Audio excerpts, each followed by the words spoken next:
Hey YouTube, what's up? This is Stan the Man with episode 3. Title of this episode is Tic Tac Phasers. I was going to title this originally Grounded, but I switched the title.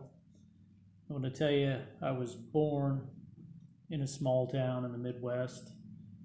And when I was about 6 years old, we moved. My parents moved us to a little farm. We called it a farm, but it was about 20 acres. In a little rural community outside the town where I was born. And, we called that the farmhouse, of course. We had 20 acres. We had 2 farm ponds, a couple of barns, some outbuildings, and an old, uh, obviously a farmhouse. And I remember probably when I was about 9 or 10 years old, we'd go down into the lower pasture towards the small farm fishing pond.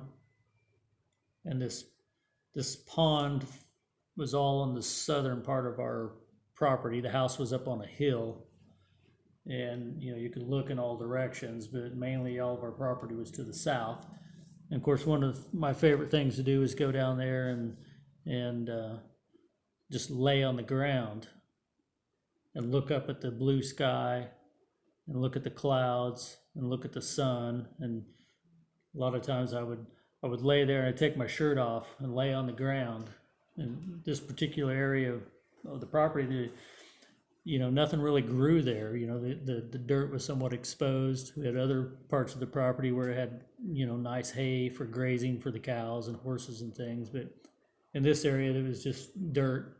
And I like to lay there with my shirt off, laying on the ground, getting connected or getting grounded, if you will. That was a simple time for me as a child.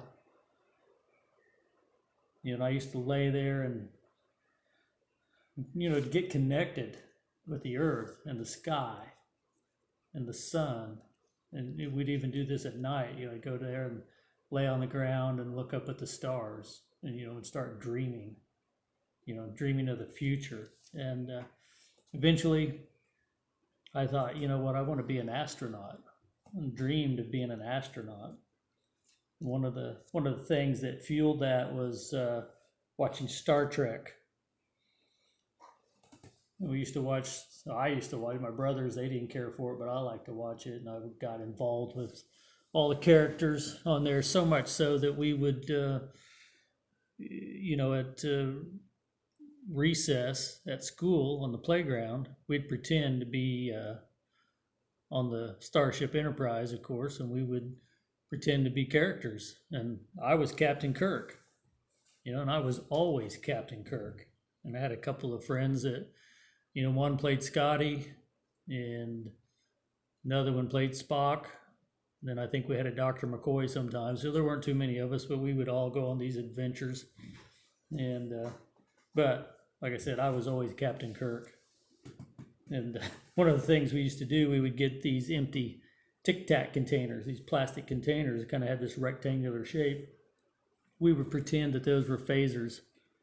We would use those as weapons, and we'd go on our adventures around the playground and pretty, acting like a bunch of goofy kids, really. But we almost believed that we were part of this fantasy, I guess, if you will, because that's what it was a fantasy.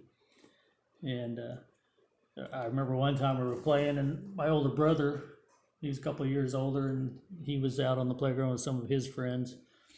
And he came up to me and he trusted me. I mean, I love my brothers and they love me, and, they trusted me and I trust them. And anyway, I pulled a Captain Kirk move. I did this backflip. He came up to me and I grabbed him by both arms and laid back as far as I could and pulled him down and flipped him over. And I didn't hurt him, and I thought that was awesome. And she embarrassed him in front of his friends and embarrassed him in front of the people I was playing with, and I felt really bad about that. And to this day, I still feel bad about it. I probably need to apologize to him. He probably even forgot about it, but I haven't. But anyway, when this fantasy, it was an unrealizable future. the space travel and things is something we would never do in our lifetime. I would never do, and what that was a distraction from reality, something that could never be achieved. And this cosmology that we've it's been rammed down our throats. I mean, moon landings and the sun, and we were traveling around the sun, that's the cosmology that's been pushed upon us. And it's not one that I believe anymore.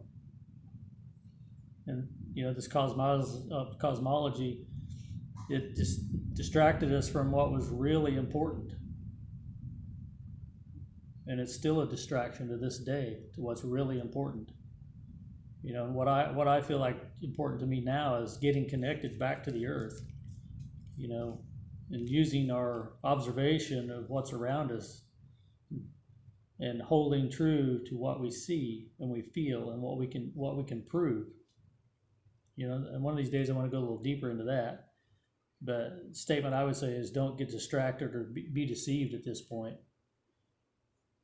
I want to bounce back to the present day, and just recently I built a terrace on the side of my house just to help the erosion control a little bit.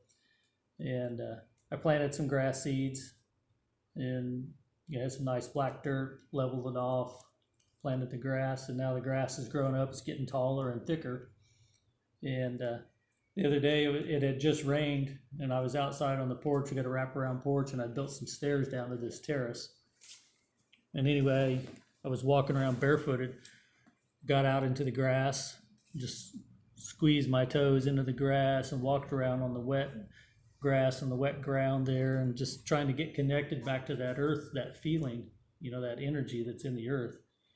And went inside, and actually got a little pond there. It's a little fish pond with a waterfall to it, and kind of rinsed my feet off there, washed them off a little bit because they got a little dirty.